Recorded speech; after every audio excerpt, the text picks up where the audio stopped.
we want to take you to another briefing, this time in Luthuli House. The ANC currently giving the outcomes of their 4-day NEC meeting that's been taking place in Boksburg. Speaking now is Secretary General Fikile Mbalula. Let's listen in. Renewal efforts, strengthened branch capacity and intensified public accountability for our representatives and leaders at all levels of our structures, from the branches to the NEC. On the diagnostic report, the NEC received the initial iteration of the diagnostic report on the state of the organization, which builds upon two previous reports presented by the Secretaries General Kgalema Motlanthe in 1998 and Gwede Mantashe in 2017. These reports provided a foundation for subsequent NGC and National Conference resolutions, as well as NEC decisions and regulations on organizational development, discipline, and renewal.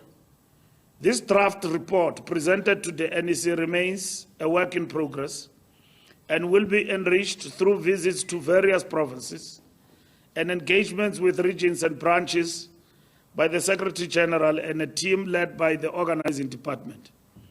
The final report is slated for presentation to the National General Council in 2025. The special NEC deliberated on the probing question of whether recent national and provincial election results reflects a judgment on the ANC's success in fulfilling its historic mandate for a united, non-racial, non-sexist, democratic, equal and prosperous society. The 30-year review report highlights an unparalleled record of transformation in any post-colonial society. However, many of our people did not turn out to vote for the ANC, to the extent that it can no longer form a government independently. The special NEC engaged in extensive discussions on the potential drivers behind this electoral outcome.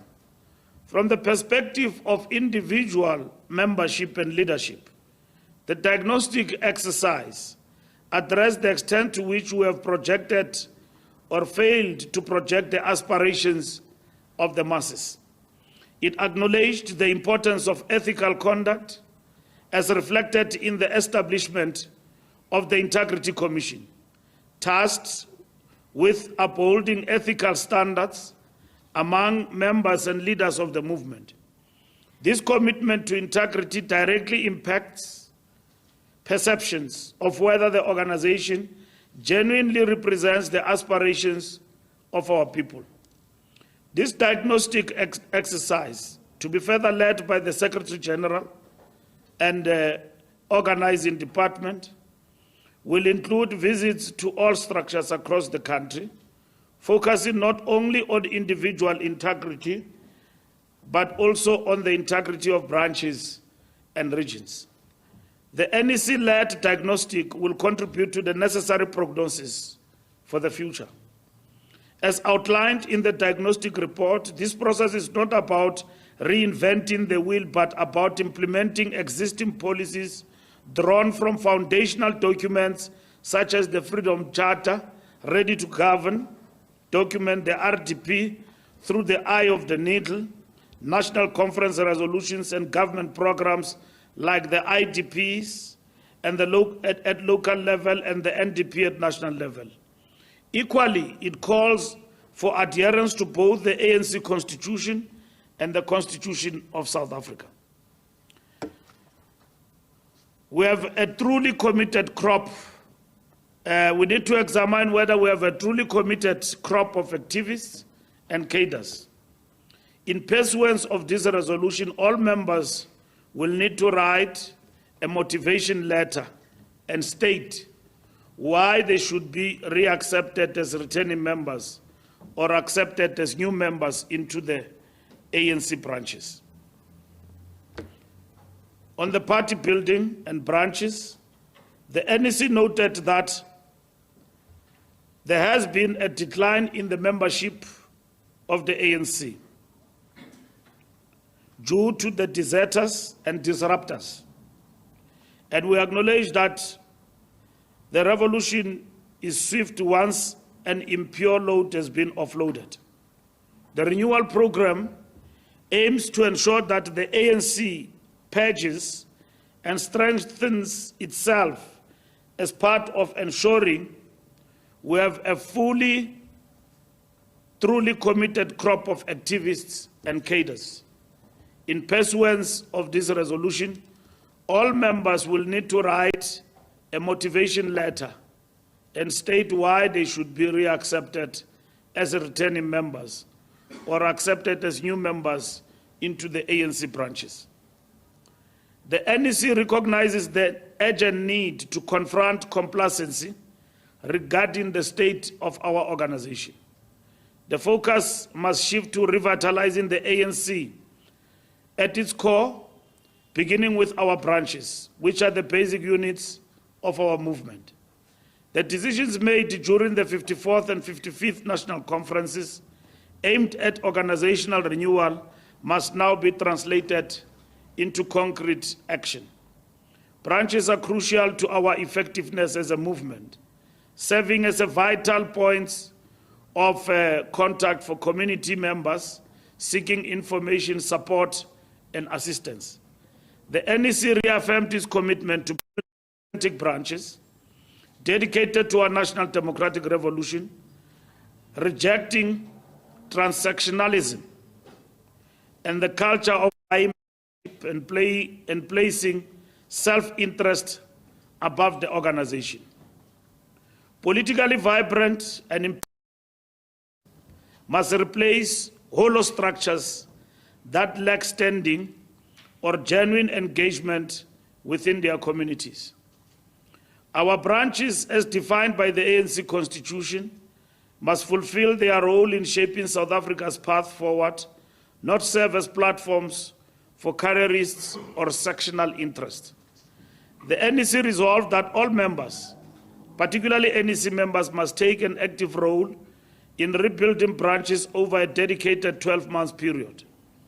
This entails empowering our members and supporters to ground the ANC within their communities, thereby disseminating the core values and principles of our movement. In doing so, we will not only foster unity and cohesion within our ranks, but also restore public confidence in the ANC and reverse our declining electoral support. The NEC reaffirmed that every leader must embody the spirit of an organizer, an activist, committed to the immediate task of the national democratic revolution. The NEC further resolved that branches should focus on becoming vibrant activist hubs with clear action programs that align with the goals of the national democratic revolution.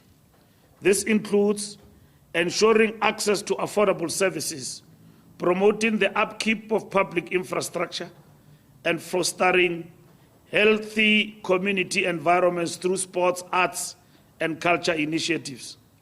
Moreover, ANC branches must engage actively with local government and civil society, creating clean, green communities with spaces for children to thrive.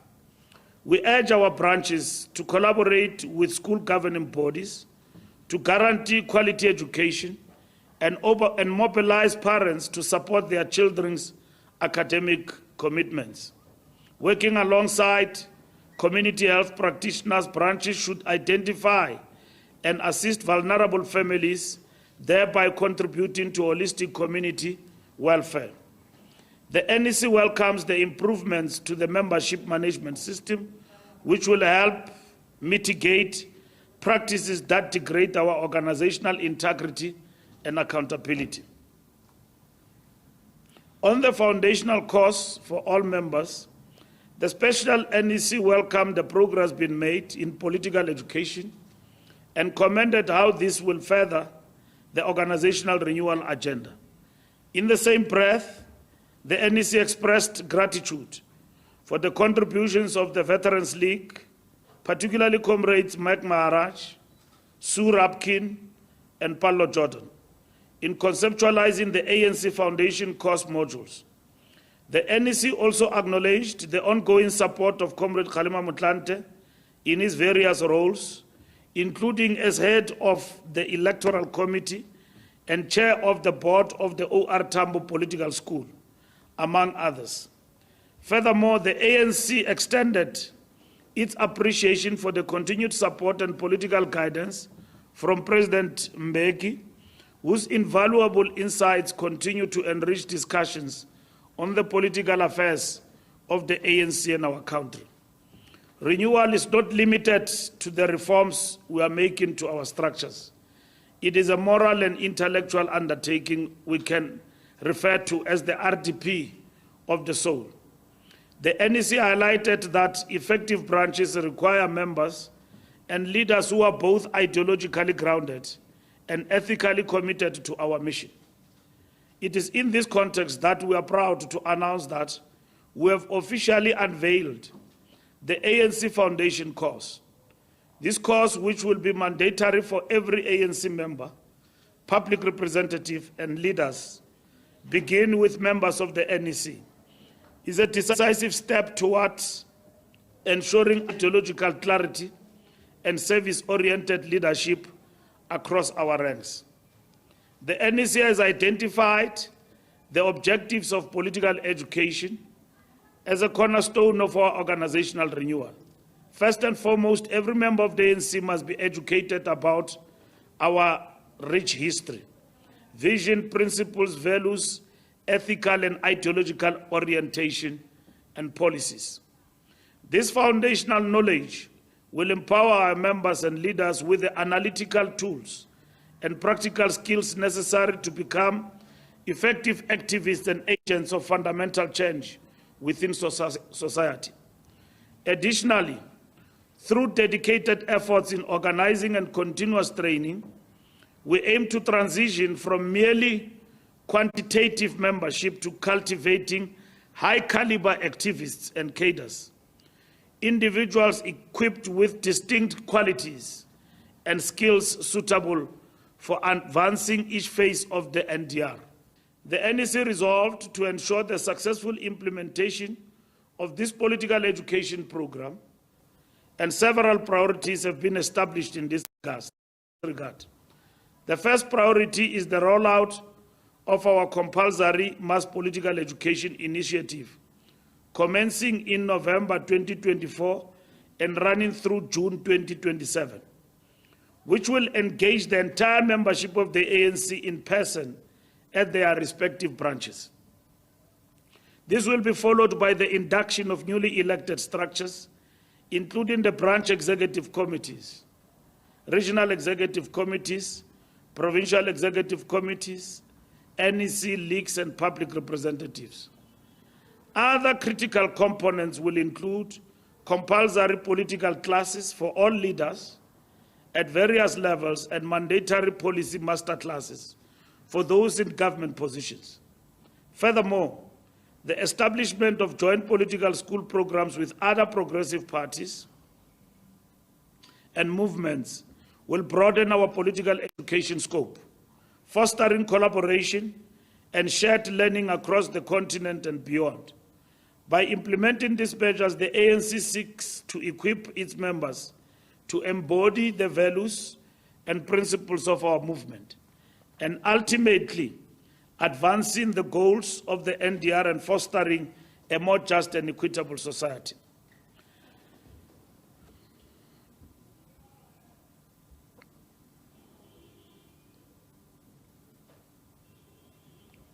On integrity, commission, ethics, and discipline, the National Executive Committee considered a number of outstanding reports from the Integrity Commission affecting various leaders of the ANC. The NEC accepted the recommendations of the Integrity Commission, while noting that the recommendation in respect of certain cases had been overtaken by events, which included those who have either died or have since left or were expelled from the organization. The NEC approved the amendments to the terms of reference of the Integrity Commission.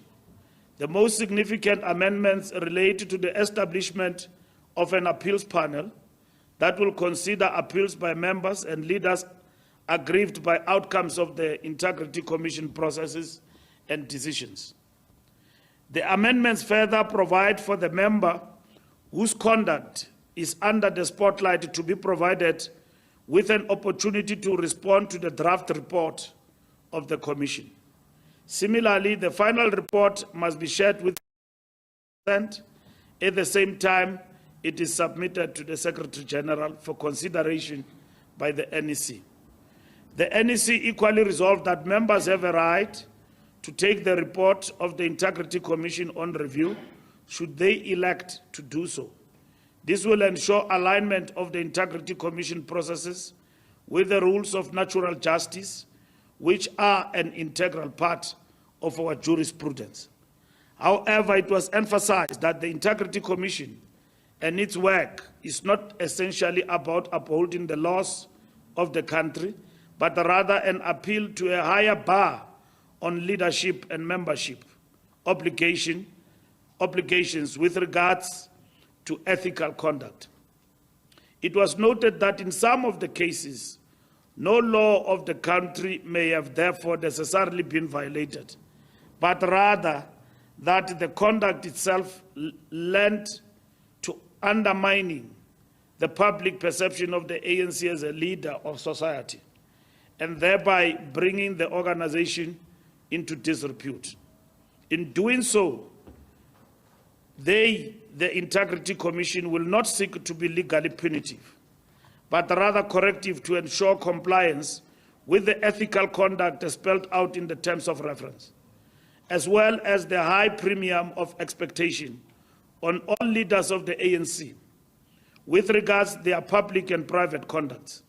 Matters of ill discipline, to the extent that the Constitution and other policies of the ANC have been violated, will continue to belong to the realm of the disciplinary committee, whilst violating the laws of the country have additional dimension of facing the courts of law. The NEC mandated the Secretary General to proceed with speed in establishing the independent panel. On approach to leadership, the NEC noted that ANC leadership issues have recently come under the spotlight in public discourse. This situation is further fueled by some comrades who, upon election, immediately engage in leadership contestations for the next conference. Such actions destabilize the organizations, structures, and detract from the focused implementation of both our electoral mandate and the resolutions of national conferences. The NEC stressed that the challenges arising from the 2024 electoral outcomes, characterized by the NEC as a strategic setback to the national democratic revolution, require all members to adopt a disciplined approach to leadership matters at every level of the organization. In response, the NEC resolved that a guiding framework on leadership issues and processes should be developed, circulated to all structures and discussed. Once adopted, this framework will guide leadership processes at branch, regional, provincial, and national levels. That document will be developed closer to the conference in 2027.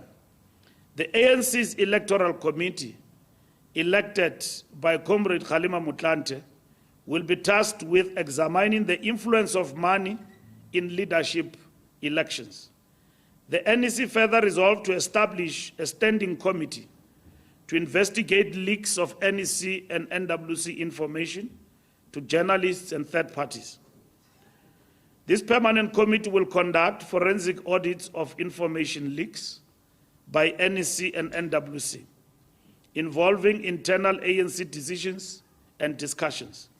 And in most instances, these discussions and decisions distorted.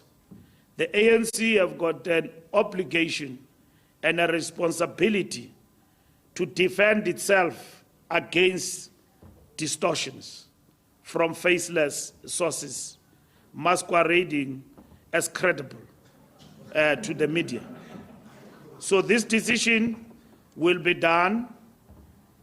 implemented to defend equally the integrity of ANC information, because the ANC speaks for itself and it does not speak through third parties. In the recent past, we have had a number of fictitious meetings of the ANC that were reported to the press that never took place, with fictitious decisions that were also reported to the press.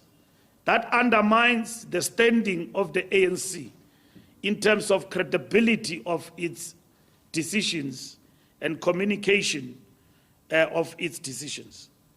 This is done, albeit the fact that through our spokespersons and all those who are entrusted with the responsibility to communicate have been available to the media at all times.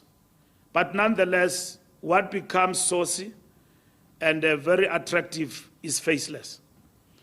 The committee will be composed of experienced professionals and seasoned ANC members. Additionally, the NEC decided that no member should engage in leadership contestation, GM 2027, whatever, any of those tendencies, lobbying or self-promotion in the name of the ANC for any position in the lead up to 2027 National Conference, except within the period to be determined and announced by the Secretary General. Any member violating this directive by engaging in unauthorized leadership contestation will face disciplinary action without hesitation. As such, behavior that detracts from the critical work of implementing National Conference resolutions and our electoral manifesto will be dealt with accordingly. The NEC was firm that the ANC must not be drawn into premature leadership discussions that divert focus from addressing the strategic setback to the National Democratic Revolution. On public representatives, the NEC has resolved to strengthen public participation and accountability by ensuring that all our elected public representatives, councillors, members of parliament, and members of the provincial legislatures engage closely and regularly with community members. This engagement will involve holding regular public meetings to address local concerns, inform residents about available government services, and clarify pertinent policy matters under discussions on electoral reforms. On electoral reform, the NEC approved the ANC submission to Electoral Reform Consultation Panel, which called for submissions on why, how, and whether the current South African electoral system should be reformed, changed, or even replaced with another one. The deadline for submissions is 31st October 2024. The NEC noted that post the deadline, the panel will undertake public consultations, which will inform its final report to be tabled by the Minister of Home Affairs to Parliament in 2025. The ANC will work with a broad front of civil society organizations and other parties to mobilize support for the electoral system reforms it believes will strengthen our democracy and accountability of public representatives in a meaningful manner. On the national dialogue, the National Executive Committee reaffirmed its alignment with the commitment made to the South African people to convene a national dialogue aimed at charting a collective path forward for our nation. This national dialogue will invite participation from all sectors of society in setting national priorities and determining the future direction of our country. Through a series of plenary sessions, working groups, and familiar social dialogue processes, We will also utilize this opportunity to educate our citizens about our history, the Constitution, and the importance of public participation and civic responsibility. This national dialogue will serve as a rallying point as we prepare to commemorate the 70th anniversary of the Freedom Charter in 2025. We must mobilize all people and structures in every township, village, and city to gather proposals and submissions that echo our enduring commitment to freedom and justice. On socio-economic transformation, on addressing the cost of living and expanding zero-rated goods, the NEC acknowledges the immense pressure that the rising living costs place on South African households. Recent relief in petrol prices, aided by a stronger rand, offers some break, but we recognize the need for deeper interventions. To address the burden of high food costs, the NEC has resolved that there is a need to expand the basket of zero-rated goods, targeting essential items to bring immediate relief to struggling families.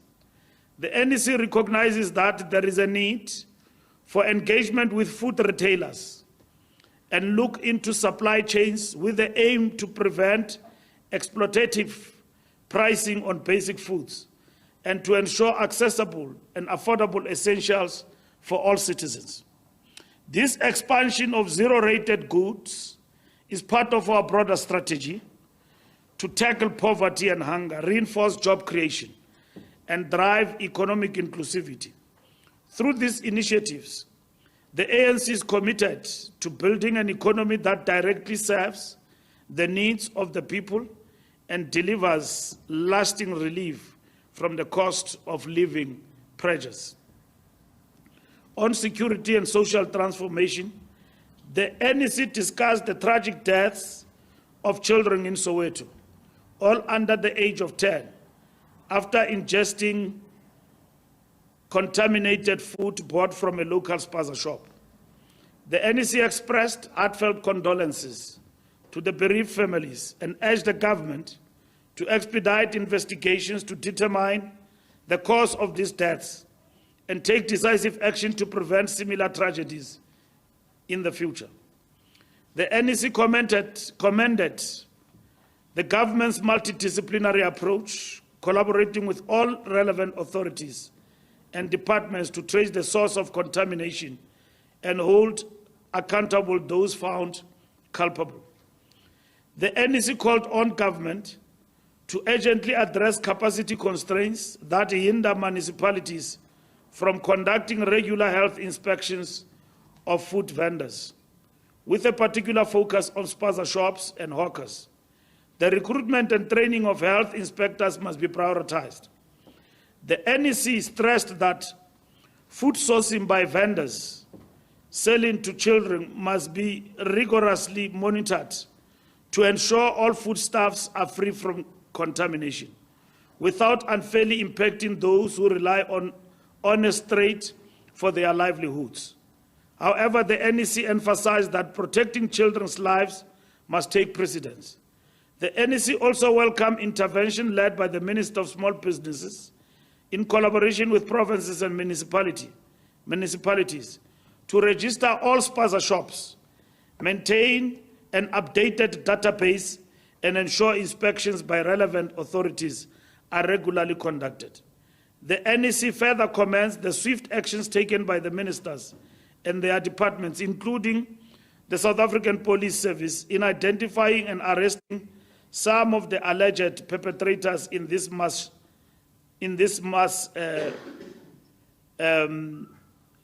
ingesting of contaminated food from the spaza shops. We look forward to further arrests and the successful prosecution of those who have committed these heinous crimes. And then yesterday, it was announced that this thing we call the poison is called osgophosphate or something. I don't know what is it called, but the minister announced yesterday the name of what we call the poison that has been used and found in some of the local areas.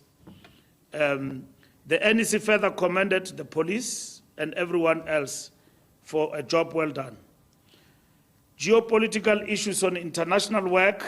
The NEC further recognizes that South Africa will assume the chairpersonship of the G20 in December 2024, and we recognize the centrality of this opportunity to advocate for the interest of developing nations and address pressing global challenges such as economic inequality, climate change, and sustainable development.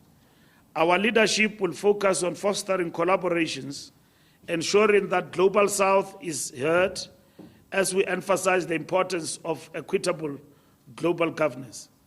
The NEC reaffirmed that it continues to place our continent at the center of our foreign policy, while also recognizing the need to communicate more about South Africa, its progress, aspirations, and goals.